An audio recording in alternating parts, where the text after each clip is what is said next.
Hey guys, welcome to my channel. My name is ReadingBear and I hope you are ready for some more stories. And today, we'll take a look at some new entitled people content. If you enjoyed my content, please don't forget to subscribe to my channel and post some bear emojis in the comment.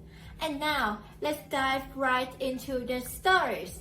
The first story is titled, Karen's Parking Problem. When I was young, my family and I lived in a quiet neighborhood on the outskirts of a small city in Poland. Our street had no sidewalks except for one that belonged to our neighbor, Karen. The sidewalk was in terrible condition, yet Karen claimed it as her own and would frequently yell at people who parked their cars in front of her house. Karen was an older lady who seemed to have nothing better to do than gather gossip and disturb the peace of the street. She would often cause problems and make a scene over trivial things, but her parking problem was the most common one. Despite the fact that the sidewalk was public property, Karen believed that she owned it and would yell at anyone who parked in front of her house. My mother, who never liked being yelled at, would often have arguments with Karen over this issue. One day, my mother's friend, Tomek, who was a local policeman, came over for coffee and heard about Karen's behavior. He decided to take matters into his own hands and teach Karen a lesson. The following day, as my brother and I were playing in the snow, we saw a black car pull over in front of Karen's house. The driver got out, and Karen immediately stormed out of her house and started yelling at him. But to Karen's surprise, the driver was none other than Tomek, dressed in his full uniform. He calmly explained to Karen that the sidewalk was public property and that she had no right to claim it as her own. Karen, who was taken aback by Tomek's knowledge of the law, quickly changed her tune and claimed that she was too old to shovel snow from the sidewalk. But Tomek had a quick response, stating that if the sidewalk was hers, then she was responsible for maintaining it and clearing the snow. He then threatened to fine her for endangering public safety. After that day, Karen never disturbed anyone for parking in front of her house again, and she would only stare at people trying to burn holes in their skulls with her sight. However, the story doesn't end there. 2 weeks later, Karen decided to take revenge on my family by reporting us to the local authorities for a noise disturbance during a family barbecue. We were shocked to receive a letter from the city's noise control department, stating that we had violated the noise ordinance and that we would be fined. My mother, who was furious, decided to fight back. She gathered all the neighbors who had attended the barbecue and asked them to write letters stating that they had not been disturbed by the noise. She also contacted the city councilor and explained the situation. After a few days, the city councilor called my mother and informed her that the noise control department had withdrawn the fine. The councilor also told my mother that Karen had a history of making false complaints against her neighbors and that the city would no longer entertain her complaints. From that day on, Karen became the talk of the town, but not in a good way. People started avoiding her, and she became a recluse, rarely leaving her house. Eventually, Karen moved away, and the new neighbors never had any problems with parking or noise complaints. In the end, Karen's obsession with her sidewalk and her desire to control everything led to her downfall. Her actions alienated her from her neighbors and made her an outcast in her own community.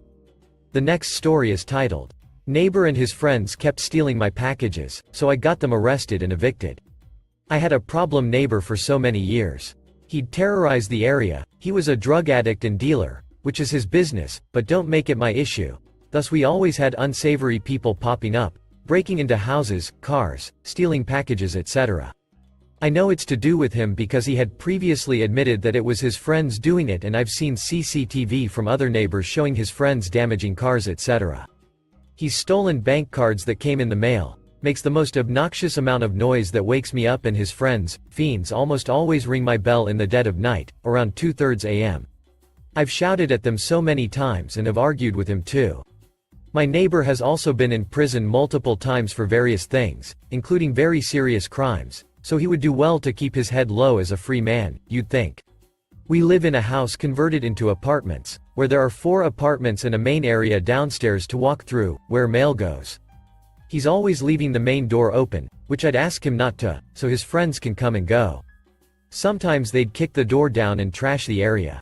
Whenever I'd get a package and I wasn't home, the shitty couriers would leave the package unattended in the front garden or the main area outside my door, despite me instructing them not to.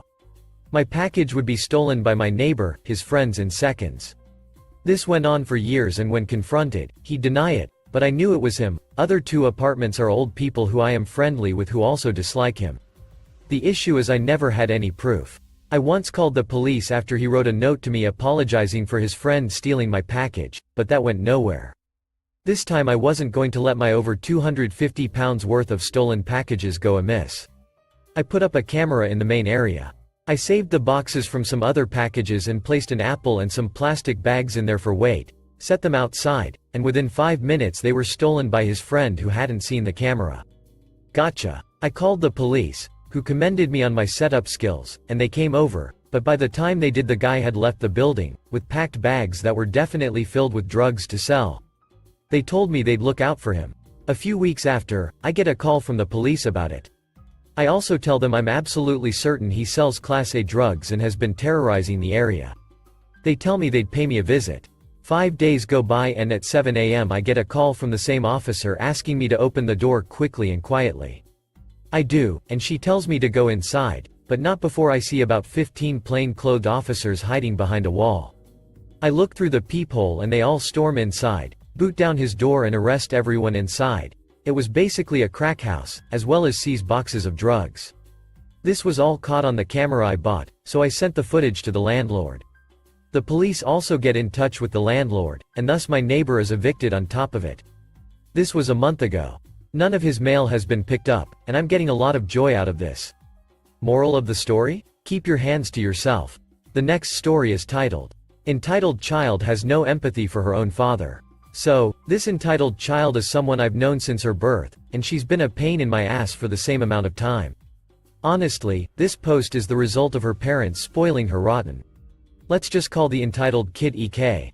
As background, EK is a junior in high school and is going through the glorious time of figuring out colleges to apply to. Her parents have always been pretty hands-off, allowing her to skip school constantly. Her dad was always against it, but her mother enabled her. She was almost truant for 2 years in middle school. Her mom is also not the brightest bulb in the box, and she assumed the same of her daughter. The tyranny of low expectations. She'd tell my mom, of course she's not great at math. She's my daughter, which is honestly such a horrible thing to say to your daughter. I'm telling you this to show you the extent of her parents' enabling and her mom's hands-off approach to her. Her parents never allowed her to grow out of the little kid phase, which has led to the behavior in this post. I heard this from my mom after a phone call with EK's mom yesterday. So, she went to LA and San Diego during spring break for a dance recital but took the time to explore the UCs there as well. During this trip, EK's dad threw out his back and he was barely able to walk. This left her mom to deal with all the planning for the trip, where to eat, what to do, etc., because her dad usually did all of that. She also had to tend to her husband because he was basically immobile. This was obviously stressful for her because she never did this. You might expect EK to step up and try and lessen the burden. Maybe she would help her dad go places or look for restaurants. Nope. She decides to pester her mom, asking her to go to the beach and go shopping, because for them a vacation is not complete without going on a shopping spree. Her mom said no because EK's dad was still in bad shape and couldn't leave the hotel room. This causes EK to have a fit and continue to pressure her mom into going to the beach and shopping. I think her mom finally had enough and scolded her pretty harshly, telling her that it couldn't happen and to look at the situation. This was big because she doesn't usually scold EK. EK has always been the princess, as an only child, and she got whatever she wanted. I'm actually surprised that she scolded her. Anyways, I wanted to share this because this is what you get when you raise your kid to have no empathy for anyone other than herself. Also, with how much her parents have done for her, in terms of enabling, and not being good parents, I would have expected her to care more about her parents. Apparently not. The next story is titled, Force Me to Get Rid of My Pet Bunny? Enjoy the bunny-pocalypse. This was actually my neighbor's revenge. When I was 9, a new neighbor moved in across the street. They had a 9-year-old girl who had 2 pet bunnies. I became fast friends with the new neighbor and several of the neighborhood kids would regularly come by her house to play with the bunnies. For 2 years, everything was fine.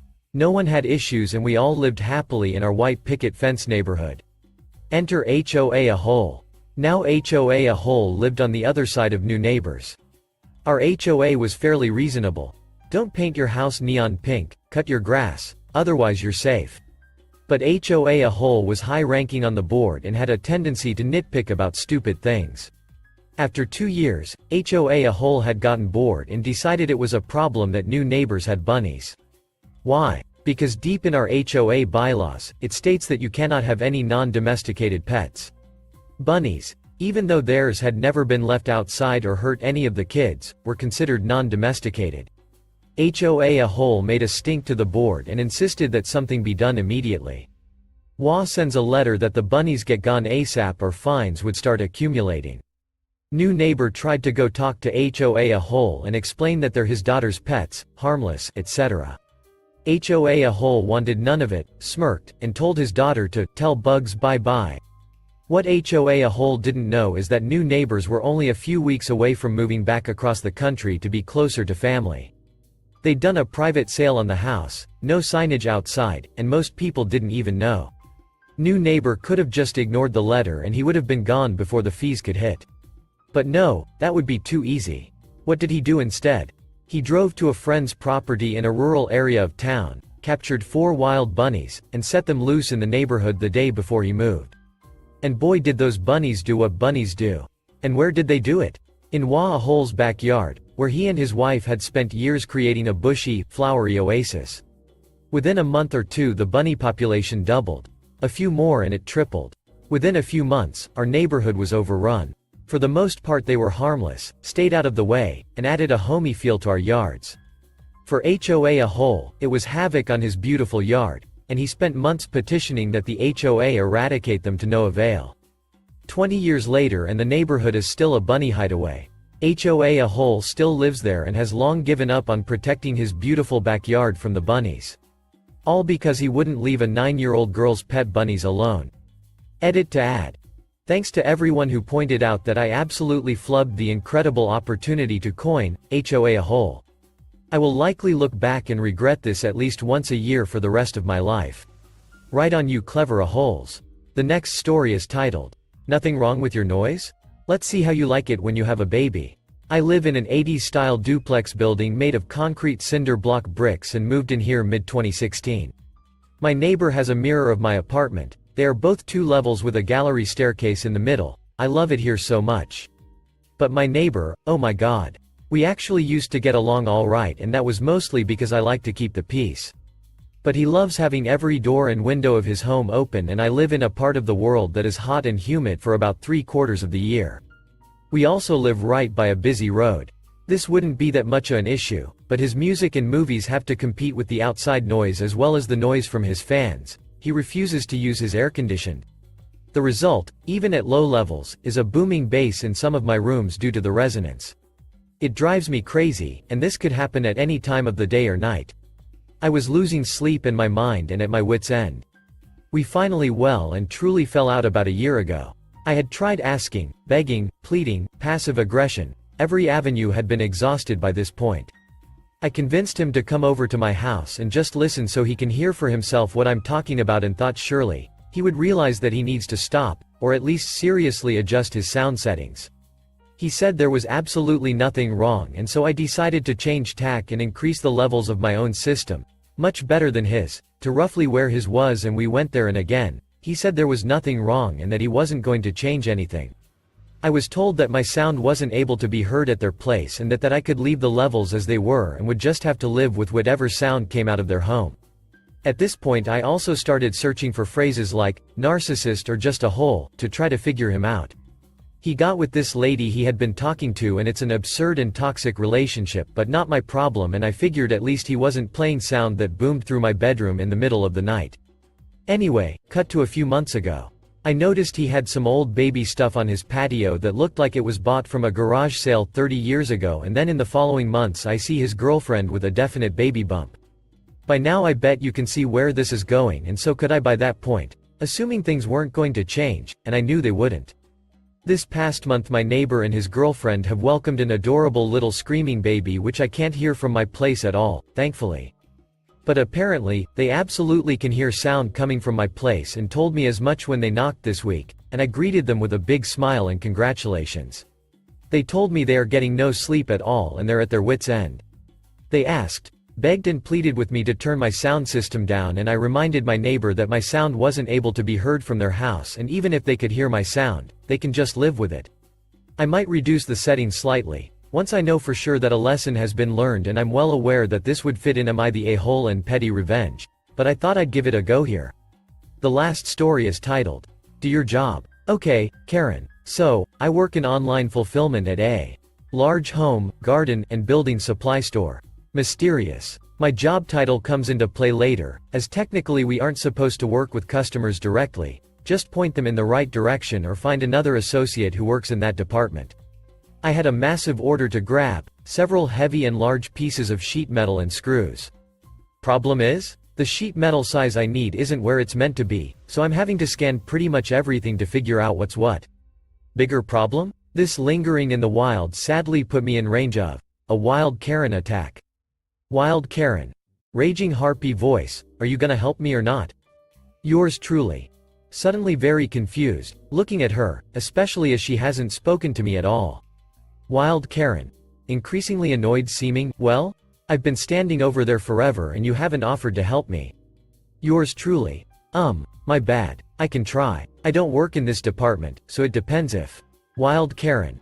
Suddenly actively hostile, try? No, you will. It doesn't matter if you work in this department or not. Yours truly. Taking calming breaths so I don't lash back, wondering what this woman's problem is. Okay, what do you need? Definitely unable to control annoyance in my tone as this woman is yelling at me. Wild Karen. This, not joking when I say, proceeds to suddenly pull out a screw and nearly stab me in the eye, shoving it towards me. Yours truly. Pushes her hand away, feeling much less calm as I have a PTSD reaction to people putting hands in my face, much less a fucking screw. Now visibly shaking. Okay, ma'am, screws are at the end of this aisle, on the left. What? Wild Karen. I already know that. Yours angrily. Okay, what size is that? What size do you need? Wild Karen. Even angrier for some reason, you tell me. Takes a step closer as if trying to seem threatening. Yours angrily. Unable to hold back. I have no clue, ma'am. There's an entire wall of screws. It's impossible for me to tell its size by just looking at it. Wild Karen. You will not come at me like that. Says, me, like she's royal and I should feel afraid. Your manager would not like that. Yours no longer giving a fuck Lee, ya think? Well, I can get a manager if you'd like. Maybe one of them can identify the screw by sight. Wild Karen. Don't make me mad today. Just do your job. Q what could count as malicious compliance. Yours fecking over this bitch Lee. Realizes I had already told her exactly where the product she needed would be located. Yes, ma'am. I walked away from her to my trolley and proceeded to continue looking for the items on my order. Wild Karen. What are you doing? Yours freely. My job. What was funny was, an aisle over, one of our assistant managers actually was nearby. With Karen ranting and stomping like a toddler, I walked over when I noticed him and told him I had 2 issues. 1, can't find the item. 2, got Karen he may want to talk to. He laughed and showed me where the correct size sheet metal improperly was, and totally ignored her, same as I was, until she huffed loudly and stormed away. I don't think she liked that my manager did like how I handled the situation. Thank you for listening.